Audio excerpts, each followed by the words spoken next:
All right, hello Internet. Welcome to my kitchen again. So this week we're actually going to start a series. So we're going to have a series of 5 posts and 5 videos, always going together, on a specific security framework. And I decided to do these 5 posts because I didn't want to do the entire security framework in one video, because that would be way too long. And also I wanted to spend a little bit of time on each of the controls in the framework. So the security framework I want to discuss with you over the next 5 weeks is the CIS 20 critical controls, top 20 critical controls, something like that. So it's CIS 20 controls. And the CIS is the Center of Internet Security or something like that. But basically what they've done and the origins of these 20 critical controls originates, I think, back with the NSA or something like that, around 10 to 12 years ago. And what they're trying to do is figure out a simple way to prioritize what security controls are most critical and practical ways of applying those. So that's what we'll be discussing. This is part 1. And first I'm going to kind of talk a bit about what it is, why it exists, and then I'll talk about the first 4, because over the 5-part series there are 20 controls, 20 divided by 4 equals 5. So we're going to do 4 controls every week. So with that said, let's go into the agenda. I always forget about the agenda. So the agenda, we're going to talk about why it exists, some of the relevance around it and why it's important. We'll talk about what is it, where did it come from, all that stuff. Then we'll jump into the first 4 controls. There's a lot of sub-controls within these controls, so I'll list them out and I'll show you the priorities and where they fit. I won't talk about maybe all of them because that might be a little redundant and me just reading off the controls to you. And then I'm going to give you a sneak peek into what is next week. Okie dokie. So let's talk about why.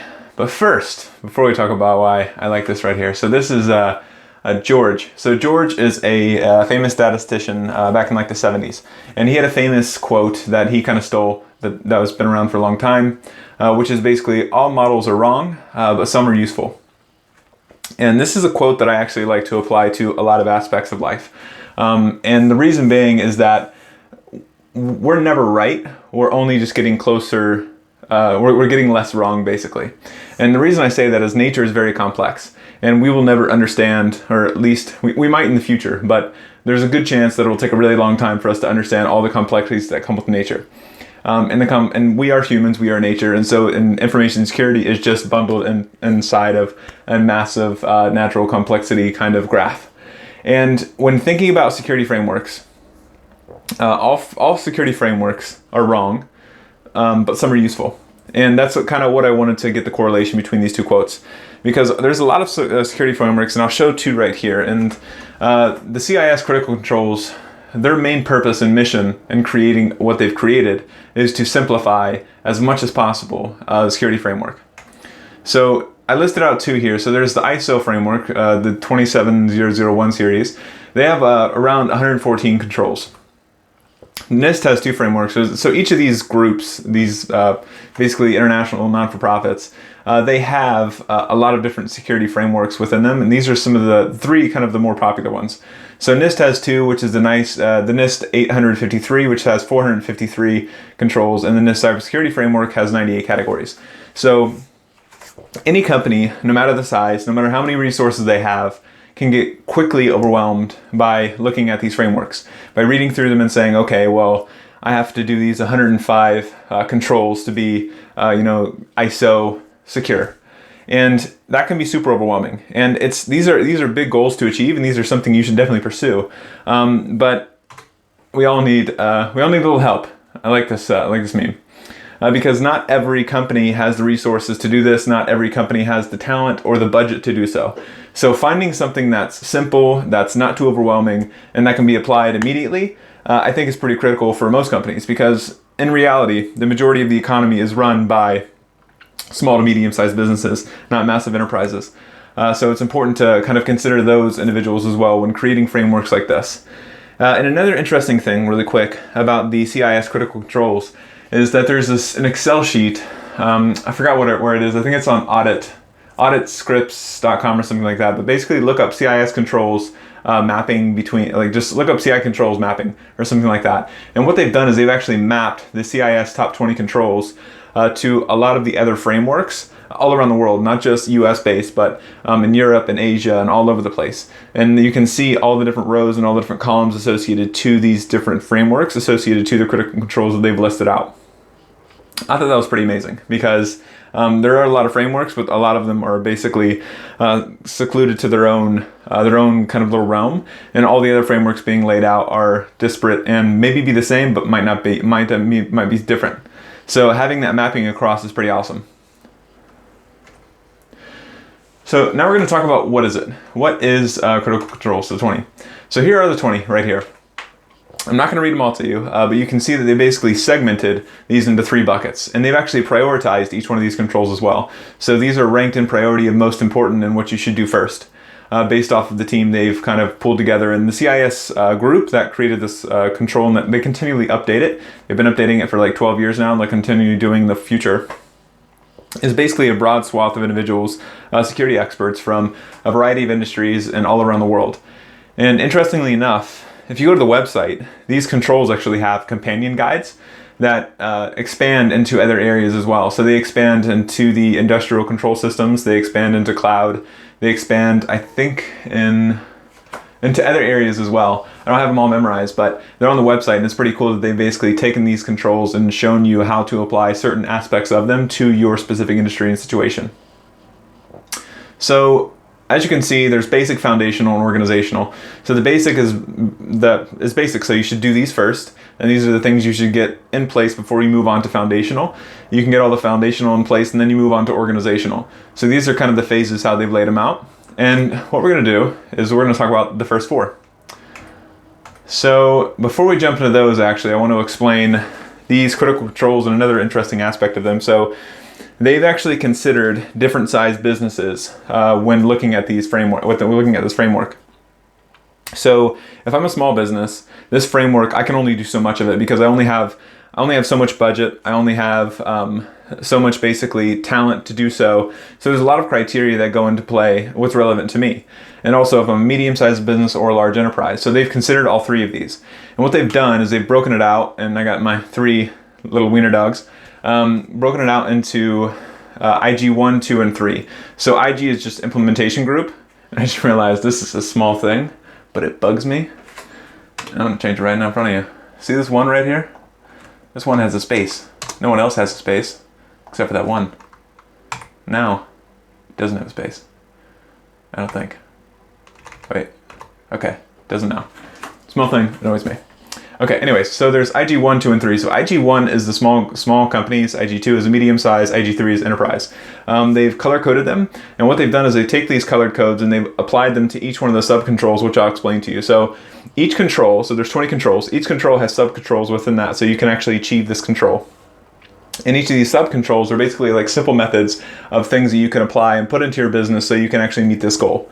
And when looking at these sub controls, there's little colored circles next to them saying, if you're a small enterprise, you should do this, aka IG1. If you're IG2, you should do this. If you're IG3, you should do this. And each one of them is additive, meaning that if IG1 is associated to a sub control, immediately IG2 and 3 should automatically do that. If there's one with IG2, immediately IG3 should do that. And if there's one with IG3, that's only secluded to IG3 because they have the budget and talent to do so. Okay, so with that said, what are some of the criteria of how they rank these companies and the relevance for who falls into what bucket? So there's really 4 criteria they list out. So one is sensitivity of your data. So how sensitive is your data that you're holding? The next one is how critical is your service? So are you running an industrial kind of nuclear power plant, or are you running a dog grooming business? So the criticality of your service. The next one is your talent. So how much tech talent do you have, and how equipped are they to actually apply these methods for these controls? And then the last one is resources. So basically, how much resources do you have, aka human and money? So how much money and humans do you have that you can apply to this to actually get this accomplished? So those are the 3 buckets in the criteria. Now we're actually going to get into the controls. So the first control is hardware assets. So basically figuring out, and actually the first 2 controls are a lot around knowing thyself. So basically you need to understand who's on your network and what they're using. And who could be basically the hardware. So who meaning what laptops, what computers, what phones, what printers, etc. And there's a variety of devices on your network, and you have to know who's on it and basically what they are. And that's the first one, hardware. So to do that, they have these subcontrols here. And I've kind of reworded some of these and I've bundled some together so we don't have a huge long list here. So if you look at the actual subcontrols in the report, you'll see that some differ, but most of them are the same. And like I said, I'm not going to run through all of these, but I'll touch on a few. So it's interesting to think that when, let me take us back for a second. So it's interesting to think that when you hear someone say that you can't protect something if you don't know what you have to protect, that seems obvious and that seems simple and that seems like, yeah, sure, this is obviously how it's going to work. But the deeper you dig and the further you scratch into this problem, the more you realize that as your business grows, the complexity of understanding the number of devices, what devices are on your network, etc., and having an inventory of that's updated real time is really, really, really hard, because people are constantly connecting and disconnecting to your network. There's constantly temporary and test systems being brought up and taken down for certain things. There's a variety of things that are happening in your network at all times, and it's like a malleable, like complex ecosystem of, like, I don't know, birds that you have to like make sure you understand what's happening every snapshot as they move around, and it's pretty intense. So these are some of the subcontrols that you can help achieve that. You might not get to 100%, but 80, 85 would be pretty good. So here we got discovery tools. So we have active and passive discovery tools. And that's basically you're kind of pinging out on your network and you're figuring out who's sitting on your network by sending out kind of a scan. And attackers are scanning your network all the time. So why not scan it yourself? So active discovery is basically you're pinging the machine and it's knowing that you're pinging it. Passive, on the other hand, those would be applied to more critical systems. So if you have, say you're running, like I said, a nuclear power plant, you don't necessarily want to ping certain machines that are running and operating for the nuclear power plant because you could accidentally take them down. So a passive way of doing so is maybe putting some sort of tool within a span port and having it copy all of the traffic and see who's connecting to who and checking what's happening there. So it's a passive way of monitoring the network and figuring out who's on it. Another one is DHCP logging. So as you have devices that are connecting to your network, they're going to need some sort of IP address, or if they're already on the network, or they're trying to connect to somewhere on the internet, they're going to need their IP for you to kind of pull that information back to that right device. So when they're going through that process, you can take those logs and you can map those devices that are getting those IPs and ports. What's another one I can explain? So another one, inventory. So obviously you've mapped this entire network, so you need to have some sort of asset inventory of saying what devices you have and also the info associated to those devices. So operating system, MAC address, IP address, etc. Unauthorized stuff. Make sure if there's something that's unauthorized in your network, you do one of three things. So you either quarantine it, you remove it, or you update your inventory. Post port guards. Port guards is basically port access. So if someone tries to, I bumped this. I wonder if that was really loud. Was it loud? So port guards is when somebody tries to access your network, they're going through a specific port, and you can actually make them authenticate and force them to authenticate through that port level access. And client certs is basically each machine has a client certification. So if they do, you can map that and figure out who that is and authenticate them. As I said, all these are colored. You can see that the first one, active discovery, is only associated to IG 2 and 3, so they only expect medium and large size enterprises to achieve this goal. Some small enterprises might be able to, but they're not expecting them to have that ability. The next one is passive, so that's IG 3. They're saying that these are more mature organizations that have more budget and talent. And then a variety of others. So really you can see the IG1, the small enterprises, should at least have an asset inventory of like kind of checking and marking down, even on an Excel sheet saying, yes, we have this laptop and this and this and this, and kind of keeping track of what's in your network. And then also unauthorized stuff. So if there's something unauthorized, you should be able to remove it from the network so it's not impacting your business. That's one. Let's go to two. So two is software. Same as hardware, it's just software. So it's like a lot of the controls are similar. So software here, we're going to basically have a variety of other sub-controls. I'll breeze through these kind of quickly. So inventory, as always, you need to have an inventory to know exactly what software you have what's going on in your business and what's going on in your devices. So you don't want people downloading certain types of software that isn't authorized or allowed within the organization. Another one is vendor support. So if you download software, it's probably good to have that software being supported so they're being updated and patched constantly. Another one is inventory tools. So inventory tools and info, we'll put those together. Basically have a tool that can keep track of all the different types of software that you're running, the info associated to that software, is like the publisher, the installation date, and a variety of other things associated to it. Soft plus hard. So this is an IG3 situation where if you do have an inventory system that actually can take both the hardware assets and the software assets and put them together, so you know exactly what hardware is running which software and also who owns it and what department they're in. So if you can have that kind of that chain of connections happening, it is very useful to both protect your network and remediate situations when something does happen. Unauthorized stuff, same as hardware, skip it. App whitelisting. So app whitelisting means that if I'm a business and I have basically a variety of apps that I'm allowed on my organization, I'm going to whitelist those and say these 10 things are allowed, everything else isn't. And that usually works out sometimes, but sometimes you as a security person don't necessarily know what all the apps they'll need maybe in the next 6 months. So this is kind of a constant update and monitoring and operational process where you have to always to update that whitelisting. Scripts and libraries. So any libraries and scripts that are necessary for your business to operate, those should be whitelisted. Everything else, blacklisted. And high-risk app separation. So this is another IG3 one as well. And this basically means like if there's a high-risk application that is critical for your business, or it's very risky in the sense that it is susceptible to being exploited, those apps, either critical or exploitable, should be segregated and separated off the network from everything else, and they should kind of either be logically or physically moved from those locations. So this is number 2. All right, number 3. This is a hardcore picture, right? When you just look into that picture, you kind of get a little tense. You're like, oh, don't pop. So vulnerabilities. So actually, let me go back. So vulnerabilities, interesting thing about these. So vulnerabilities are constantly happening all over the place. So with hardware devices and software. And a simple explanation of a vulnerability means that there is a weakness in your software or hardware, and it can be easily exploited or potentially exploited by an attacker. And there's this interesting thing called the vulnerability timeline, where a vulnerability, when it's first announced by either a researcher or a vendor, there's basically a race happening between the defender and the attacker. And these people are racing and racing and racing. And what's happening is the attacker is trying to create an exploit to take advantage of the vulnerability, and the defender is doing their best to basically create a patch and get that patch deployed. So when that happens, the attacker can't actually exploit it. As this race is happening, you're always having to keep up with a variety of vulnerabilities.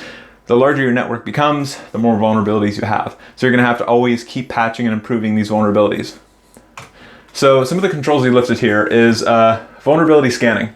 So there's an important kind of aspect around this, is to always be scanning on a recurring basis. So on a weekly or more frequent basis of scanning for vulnerabilities on your network.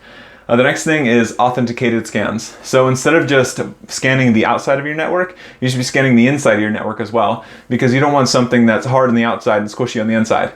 So have a credentialed scan recurring basis too. So the next one is going to be a vuln scanning account. So this is basically a credentialed account that's dedicated strictly to vulnerability scans and nothing else. So this account is dedicated for that. And it's a good way to kind of separate different users from accounts, and you kind of secure yourself there. The next thing is automated patching tools. So automated either operating system update tools and patching tools. So I kind of bundled those together. So make sure you have some sort of tool that you're using it from a vendor that's provided an operating system, as well as software that provides updated automated patches and updates. So the next one is, so you're going to compare your scans. So if you're doing these recurring scans on a weekly basis or more frequently, you're going to want to compare those over a trend and do some sort of a trend analysis. So first of all, the most important thing is that the patches and updates that you've applied, they've actually mitigated or reduced or removed those vulnerabilities within your network.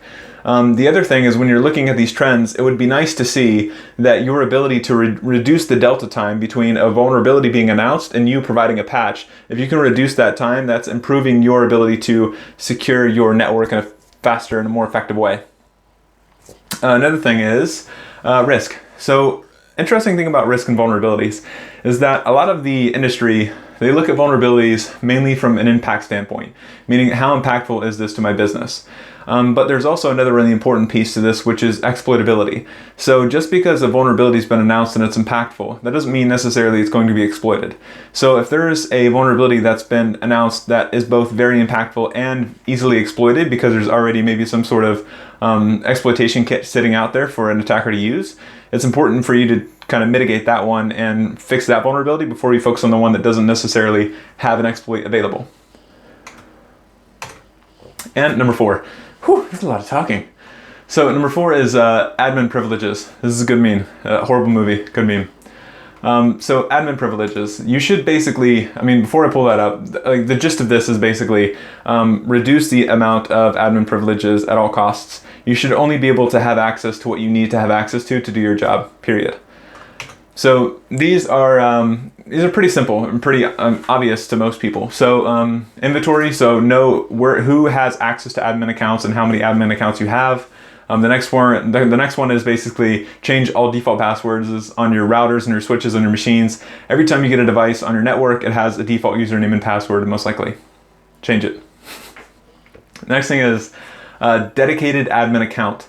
So this one is meaning that you should have, so if I'm an admin and I have admin privileges, I should have a user account that I do my emailing and surfing on the web and all that stuff. And then I should have a admin account that is strictly dedicated to admin tasks. I should only be in this maybe 5 to 10% of my time doing admin tasks, and the rest of my time I should be in a user account. Separating these accounts prevents an attacker from being easily able to basically get godlike powers by hacking into your account. So next one is passwords. So for an admin account, if it doesn't have multi-factor, which is the next one, you should use really long and strong passwords. So multi-factor is like I mentioned next. So if they have that as an option for the admin account, have multi-factor enabled. The next one is dedicated workstation. So this is an IG3 one. So this is a big enterprise. Some enterprises are able to actually have separate workstations instead of just a separate admin account. They dedicate an entire machine to admin activity, and they segregate it from the network and put it into its own secluded network, both logically and physically if they want to. When I say logically and physically, I'm basically referring to like a virtual LAN network and an air-gapped machine. Next one, limited scripting access. So basically, admins and developers should only have the ability to do scripts and scripting. And that's like basically PowerShell and Python, etc. And everyone else should not have that ability, because if you remove that ability from everybody else's machine and their access, then that saves you from having to worry about scripts running in the background and doing bad things. The last thing is logging and alerts. So anytime an administrator changes, so if there's any adds or removes of admins in your inventory, you should be automatically alerted and logged. And the other thing is if there's a failed login attempt for an admin, you should know about that. All right, that's the 4. I think I've never talked this much in a video. It's starting to hurt my throat. Whew. We're almost done. Sneaky peeky, extra sneaky. So sneaky peeky into next weeky. We're gonna show you the 4 controls we're gonna look at next week. So sneak peek. The 4 controls we're going to look at next week are secure configurations, logging, and all about logging and the importance of logging. Then we're going to actually, so these 2 are the last parts of the basic section. Then we're going to jump into the foundationals. So the next one is email and web browsers, so securing those, and also dirty little malware. We're going to protect against that. And that's our sneak peek, and that's it. I'm tired, my throat hurts, and